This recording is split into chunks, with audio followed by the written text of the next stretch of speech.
ચાલો બાળ મિત્રો, આજે આપણે શીખીશું લસા શોધવાની સરળ ટ્રીક. અત્યાર સુધી આપણે લસા કેવી રીતે શોધતા હતા? તો જો 10, 15 અને 50 નો લસા શોધવાનો હોય તો આપણે આ રીતે લસા શોધતા હતા, પણ હવે આ રીતે શોધવાનો છે નહીં. તો ચાલો સરળ ટ્રીક દ્વારા સમજીએ. તો અહીંયા ઉદાહરણ લખ્યું છે 10, 20 અને 30. તો 10, 20 અને 30 નો લસા જો તમારે શોધવાનો હોય ને તો સૌથી પહેલા આમાંથી મોટો અંક કયો છે? 30. બરાબર, તો એને પહેલા પકડી લો.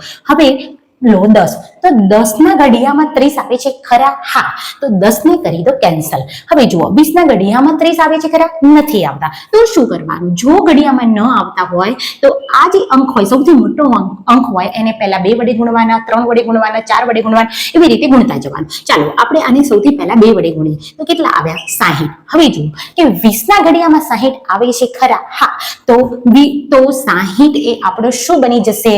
લસા. શું બની જશે? લસા. ચાલો બીજું ઉદાહરણ સમજીએ. 5, 10, 15. સૌથી મોટો અંક કયો છે? 15.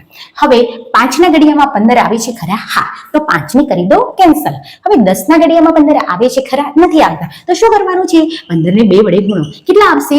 30. હવે ચેક કરો 10 ના ઘડિયામાં 30 આવે છે ખરા? હા, આવે છે. તો 30 આપણું શું બની જશે?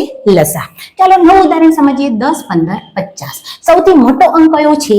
50.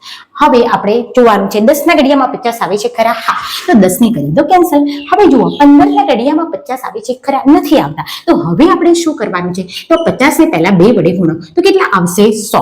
તો 15 ના ઘડિયામાં 100 આવે છે ખરા? નથી આવતા. તો હવે શું કામ કરવાનું છે? તો 50 ને પછી 3 વડે ગુણવાના છે. તો કેટલા આવશે?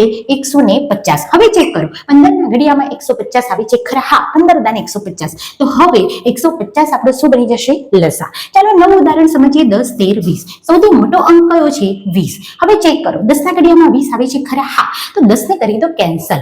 પણ હવે 13 જો આવે ત્યારે અહીંયા જુઓ 13 કેવી સંખ્યા છે? અવિભાજ્ય સંખ્યા છે, પ્રાઇમ નંબર છે. તો જો અવિભાજ્ય સંખ્યા આવે તો હવે તમારે 20 ને 2, 3 એવી રીતે ગુણવાના નથી. તો હવે તમારે એવું કશું જ નથી કરવાનું. તમારે આ બંને અંકોનો ગુણાકાર કરી દેવાનો છે. તો 13 દૂ 26 એટલે 260.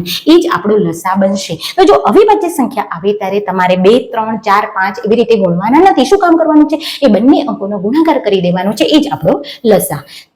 તો લસા શોધવાની આ સરળ ટ્રીક જો તમને ગમી હોય તો વિડીયોને લાઈક